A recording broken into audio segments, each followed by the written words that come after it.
Hello. Hey, what's up? Hey, how's it going? My name's Laurie, and oh, sorry, can you say something again? Yeah, hello, hello. Oh, there we go, got you. Um, yeah, so I got in touch with you a couple of days ago, about effective altruism, and wondered if you wanted to chat about. Yeah, we can talk about it for a minute. Yeah. Do you want to introduce yourself to chat or anything so people have an idea of who you are, what you do, or anything?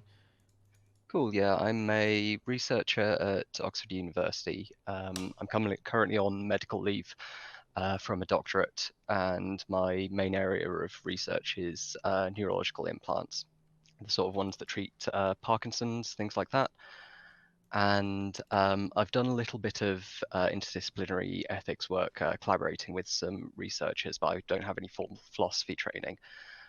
So I would advise you to speak with like actual specialists in this field. Mm-hmm. But I think it's a really interesting area. It's something I'm very enthusiastic about, and yeah, I'm, happy to discuss it a bit. Yeah, so you reached out to me, you messaged me about this. So I've heard this brought up once before on Sean Carroll's Mindscape podcast. There is there is a poker player, an ex poker pro called Liv Burry or Bori. I don't remember her last name, but she was a fan. I don't know if she called it effective altruism, but I think she is part of an organization or was advertising for an organization that basically ranks like what are the most effective, dollar per dollar charities that you can donate towards. If you throw your money at some particular thing, what is like the most amount of good that can be gotten by that type of donation, which is an interesting concept to me because I think a lot of people like to feel like if I donate money or if I do charity work for something or whatever, like what's like doing the best to make a difference. So it's an interesting concept. I've heard it brought up before. I haven't explored it much myself, but I have kind of wondered recently, like as a streamer, I don't really do much in terms of like activism or local politics or like making a change. If streamers wanted to like put their audience towards a problem, like throw either money or people at a specific problem, what do you think would be like the best places to start? Or yeah, we can kind of go from there. So yeah, that's a really good question. So effective altruism kind of focuses on, to kind of take a little step back, focuses on like three main areas: Mm-hmm. extreme poverty, long-term future issues, and animal welfare. And kind of selecting the area that you Wait, want to wait. help, you're What was the interested last one you said? Sorry, I didn't hear you. animal welfare. And okay, gotcha. So predominantly things like dealing with factory farming. There's plenty of debate within the community about which is the best goal to go for, and to some degree it's a value judgment. Depending on your system of ethics and values and so on and so forth. I know you're a utilitarian, um, or I believe so based on your content. Yeah, I think so. Yeah. Um, so let's say you decide out of those that extreme poverty is the one you really want to deal with, Mm-hmm. um, because it's kind of the most straightforward, like obvious. Poverty very bad. There are fewer people than ever living on $2 a day or less, Mm-hmm. but still far too many. And a bunch of endemic diseases that make it much more difficult to develop countries economically Mm-hmm. and for people to live their best lives. So what you want to do is look at the different potential interventions you have within that cause area. So you might have, on the one hand, you dig a ditch and install a water pump to get more fresh water. On the other hand, you give people treatment for parasitic worms. On the other hand, you give it to their government.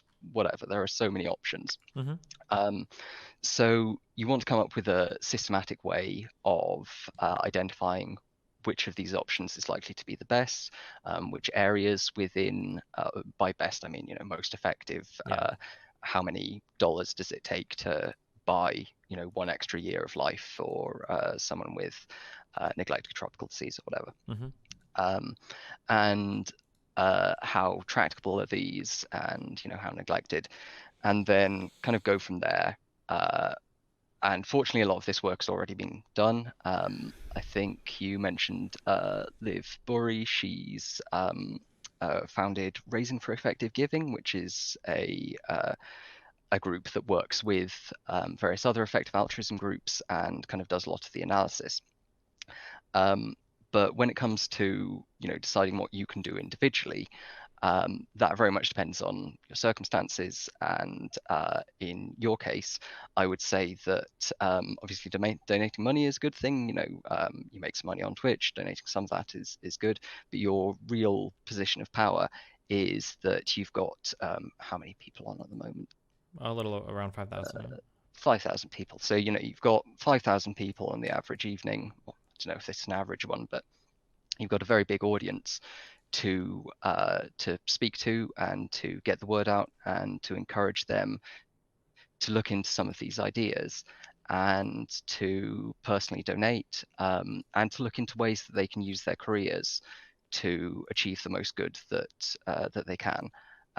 Whether that's through going into an area that they're particularly interested and capable in, in research or policy or direct activism or anything like that, or whether it's looking at getting the best paying job available and then donating a lot of that money to high impact causes. Mm-hmm. I've heard there's a guy that's I've heard debates on this before, or not debates, but like an interesting train of thought where some people have said like it's actually there's like a lot of different approaches to like how you should donate your money. For instance, like some people say like, oh, you should like live a life of charity. From the time you leave college, you should be donating parts of your income. You should constantly be doing charitable things. I've heard other people say it's better to become like the most profitable business person you can, and then in later parts of your life donate more money. So like maximize your own personal investment in like your education, so that later on in life you can give more.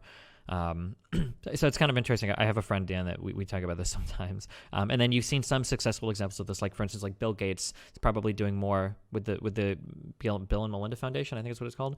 Yeah, Bill and Melinda Gates Foundation. Yeah. Yeah. Or I think, wait, right? Is this like a highly rated charity, do you think? Or do you think that they... Oh yeah. Well, I mean, the only reason it's not highly rated is they don't like take a lot of external donations. Okay. In terms of the impact of a lot of their interventions, they're really, really good. Their work on neglected tropical diseases and so forth is pretty. Mm-hmm. Yeah. So then back to what you were talking about. So obviously human capital is what an influencer, I guess, would specialize in. We don't necessarily have millions of dollars to throw at something, but we do have a lot of people watching. What do you think are like some really effective ways of directing that in ways that like the highest impact type of thing you could do? That's a really good question.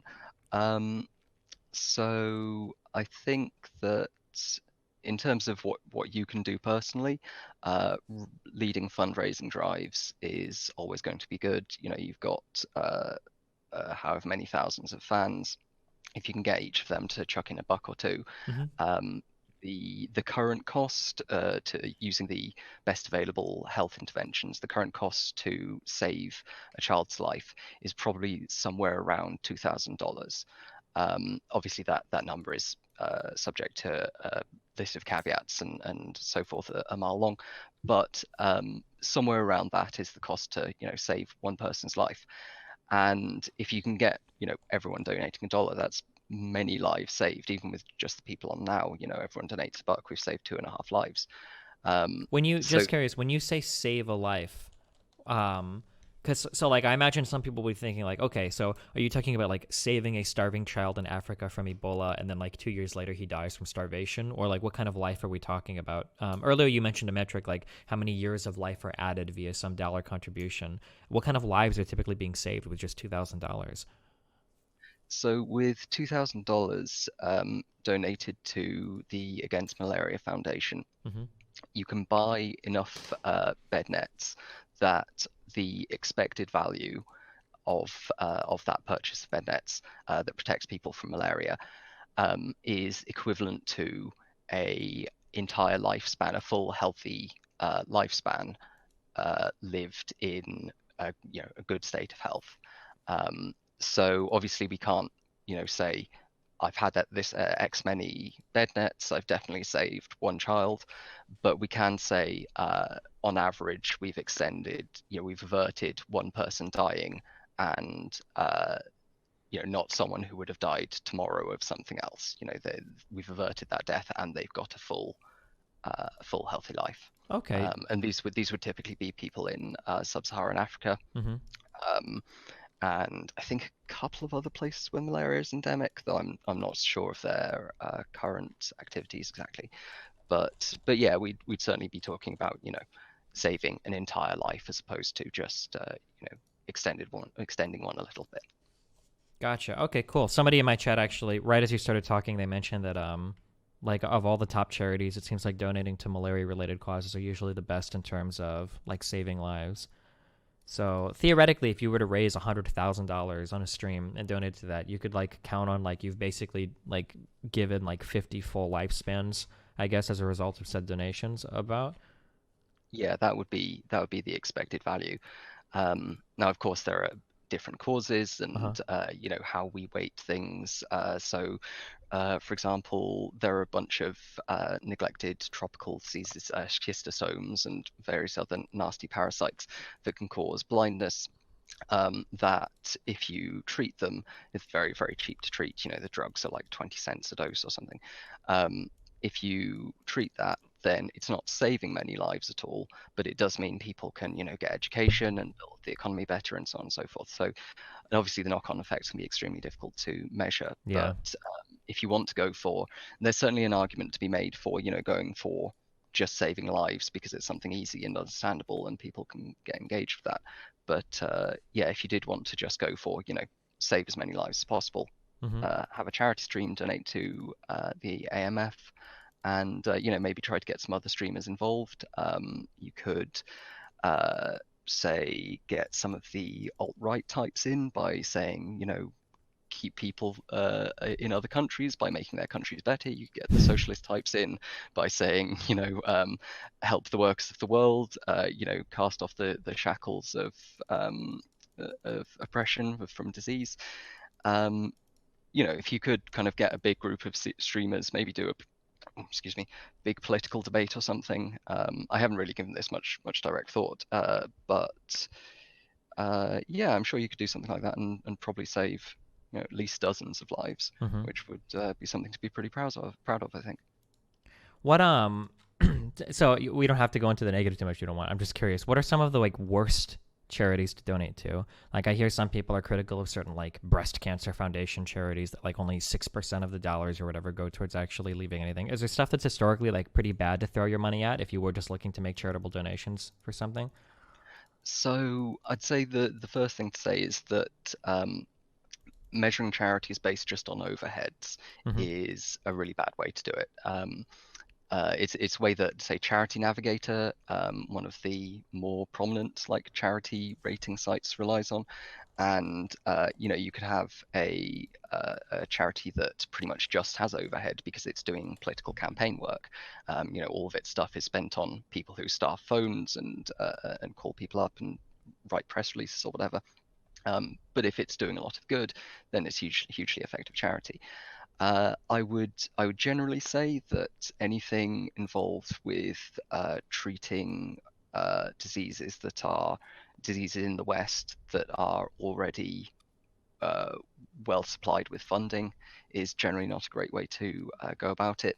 As far as like picking on charities that really suck, Homeopaths Without Borders is a real thing. Don't fucking donate to them; they're terrible. Wait, what? Without Um, Borders?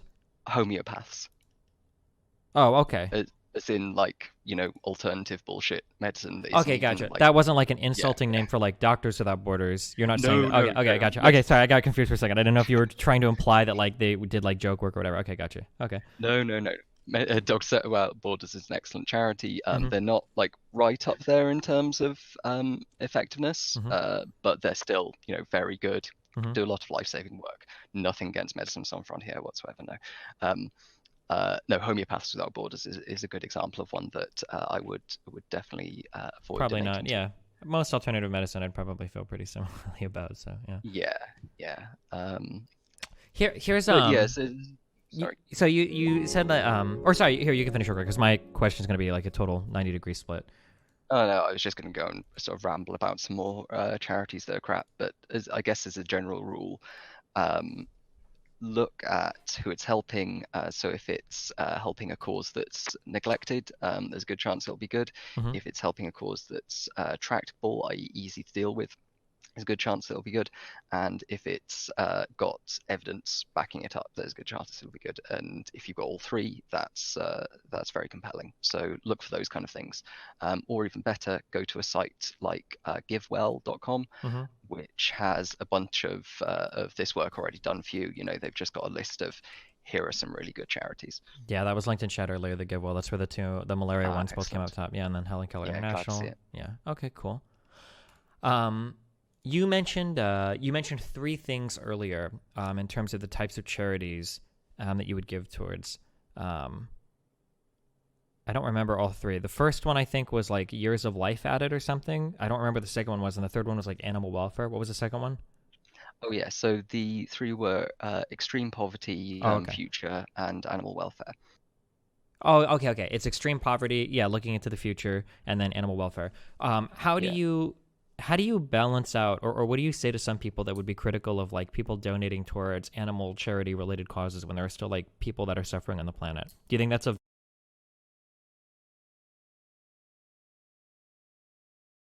Suffering as significantly more important than non-human animal suffering. So I would generally argue in favor of either extreme poverty or long-term future myself. Though if you'd like me to make the arguments, I can give it a go. gotcha? Okay, I'm so sorry. My stream cut out. Oh For shit. basically the entirety of that answer. So I'm sorry. So the question that I basically asked him was, do you think it's like unethical kind of to like donate to animal causes or whatever versus human causes?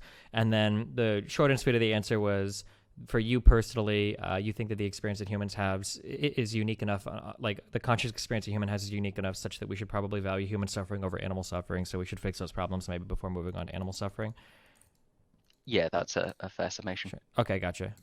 Sorry about that. I That's mean, my sorry, you're totally straw manning me. That's yeah. the correct response on here. Yeah, my internet's been really weird Oh, with the don't whole worry. coronavirus stuff. So um okay, so we have a site that we could go to. We've got the GiveWell site. Um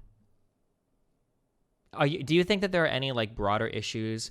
So you mentioned that there were oh god, hold on, I'm so hard at keeping track of the list in my head. You mentioned that there were three different things for like how do you know if a disease is, or if there's like a thing that would be really good to donate to. One is if Yeah. there's not a lot of attention on that area already. So I'm assuming there's like a marginal cost or marginal utility to like a dollar thrown. If there's $100 in Yeah. an area, giving it another 100 is better than something that has $1 million in the area, right?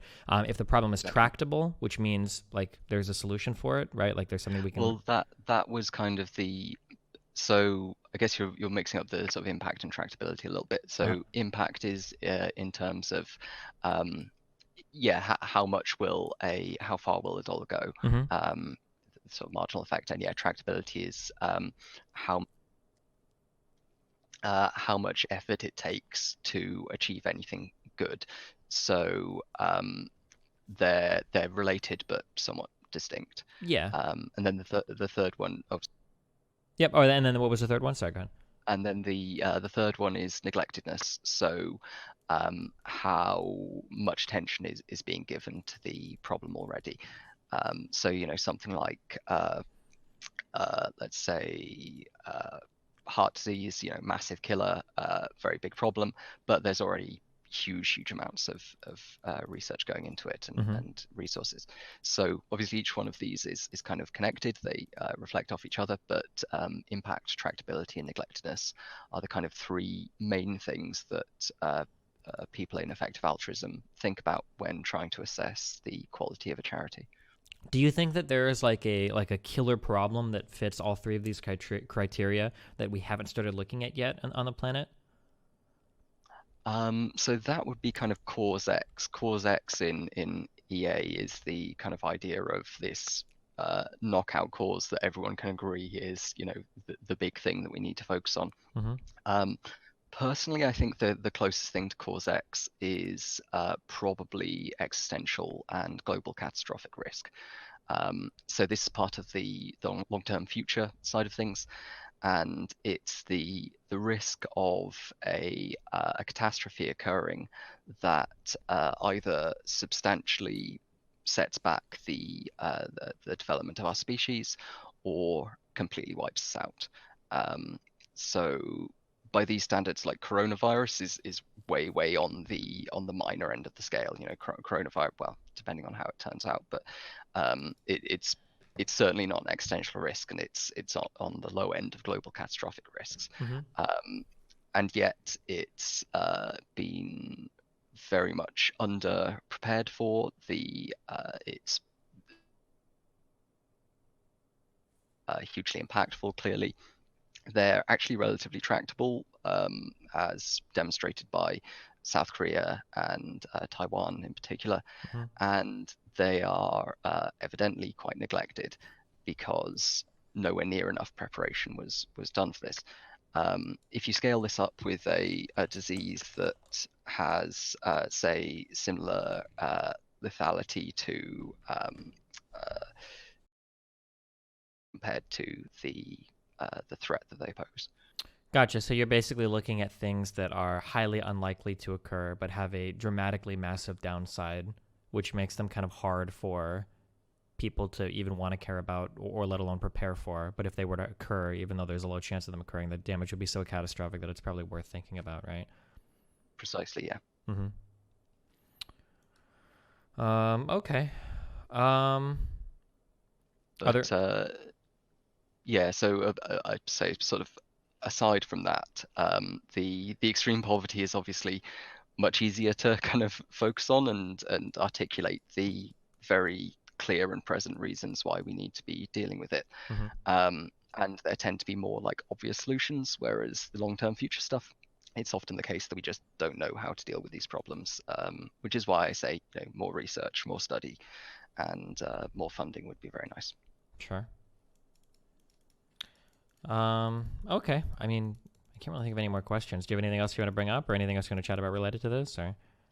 Well, I did have, I've got a few things. I've been watching through your videos, mostly your debates and stuff over the last few weeks.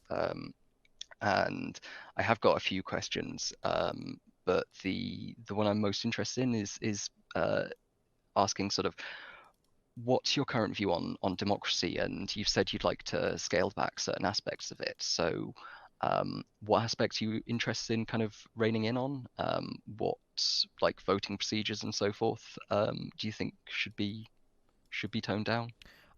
Okay, yeah, we can talk about that. And I will. Wait, hold on real quick. I'm sorry. Before I move away from the effective altruism, No worries. I have a guy in my chat that has a question.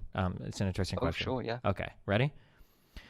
Recently, within effective altruism, there has been a critique suggesting that the best choice for donation is the field of development economics, because even a very small chance of developmental economic findings influencing policymaking can yield growth gains and poverty reduction that is unprecedented compared to any other charitable outcome. Where does he stand on this schism/debate, or has he heard of it? I'm familiar with it peripherally, and I personally find it quite compelling. I'm generally of the opinion that, which is a somewhat unpopular one, that we should hedge somewhat. So I wouldn't say all of effective altruism funds should be going to, but I'm also, as someone involved in academia, somewhat biased towards research, and I think given the massive impact of a lot of relatively cheap economics research over the past century, and the massive impact of a whole bunch of global health research, I think it's pretty compelling. Okay, gotcha. Okay, cool. So, all right.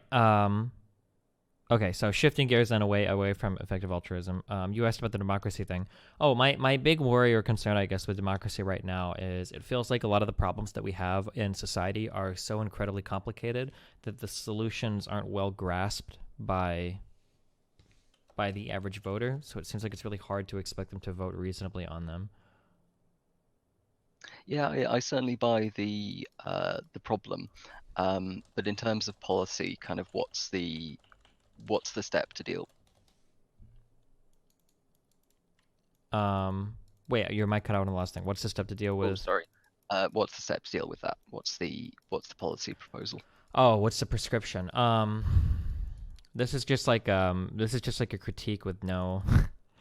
The problem is that, like, I'm aware of some solutions, but all of them have pretty significant drawbacks. So, like, I think a technocracy is the idea that that like the government is ran by like like experts, like technocrats and stuff, which seems to be bad because it would overrepresent for certain sections of the population. I think that one of my biggest issues that I feel like fundamentally negatively impacts like so much of society today, including like this issue directly, having informed democratic voters, is I really feel like there needs to be a fundamental change with how the media is ran. Bless you. I don't know if yeah, my internet's been having problems for the past few days. Sorry. Not to worry.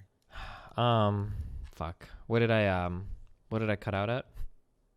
I last heard, I think you're sort of saying it's a difficult problem, technocracy as a potential solution, Oh yeah. and then it. Okay, yeah. So like I see technocracy as like a potential solution, but the problem is that like, I mean, like there's huge problems with that, right? You're overrepresenting huge parts of society, and we're not assured that those technocrats wouldn't have biases related to certain groups of people, et cetera. One of the big things that I see that needs changed in the country, that is like a fundamental problem with how things are ran, is the way that the media works. Like I view right now, like running the media as a for-profit entity whose goal primarily is entertainment, I think is a massive detriment to literally every single section of society. And that's the first thing I would change in terms of like restructuring society if I had the ability to. That like democracies rely on some extent to well-informed voters. If every voter thought that voting for, nuking ourselves was good, your democracy doesn't really work, right? So having an informed voter is really important. And I feel like the media is not self-interested to be worried about informing voters, but rather like entertainment comes first. I think that's really, really, really bad. So that would probably be the big thing I'd want to focus on in terms of like helping any democratic system before getting into things like, oh, certain people shouldn't be allowed to vote or anything like that, I guess. Yeah, that seems pretty convincing, or at least it's certainly a problem that I'm convinced of. Mm-hmm. Yeah, I don't see an easy solution either, which I suppose is why we're discussing it rather than just implementing it. Um, but yeah, I'm sort of recovering libertarian. Well, I'm more liberal these days, really, but used to have a lot of those kind of drives. So anything that comes with that kind of government censorship makes me skeptical because what's the next guy going to be like? But Yeah, I agree with that. That's one of the big problems that I have too with it is like anything like you've got two problems. Either one, you don't trust the public to run it. You run it from the top down, yeah, in which case, well, the public is still running it because the public votes for president. Or two, you just run it from the top down with no one from the public, but then things could dramatically change depending on who's in office. And like a lot of people, for instance, are critical of the U.S.'s healthcare system. Like, oh, if we had Medicare for all, we would have fixed all of these problems with the coronavirus before it happened. And I was like, well, there's two problems with that. One, Italy has like universal healthcare. It didn't help them. And you're really invested in this. This is like a really important story to you. If you want, dog, I can give you her Instagram and you can message her and ask herself. You seem to be really concerned.